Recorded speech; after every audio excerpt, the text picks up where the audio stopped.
أول 10 ثوان بعد أكل البصل. شيء لا يصدق. صلوا على رسول الله صلى الله عليه وسلم.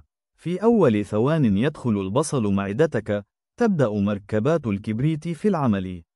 هذه المركبات تقتل البكتيريا الضارة بسرعة وتقوي مناعتك فورا، ترسل إشارة للدم لزيادة تدفقه، فينشط القلب والدورة الدموية، ومضادات الأكسدة فيه تبدأ بحماية الخلايا من الالتهاب والتلف حتى الهضم يتحسن، لأن البصل يساعد الأمعاء على تنظيف نفسها. قضمة بصل واحدة، تأثير فوري أقوى مما تتخيل.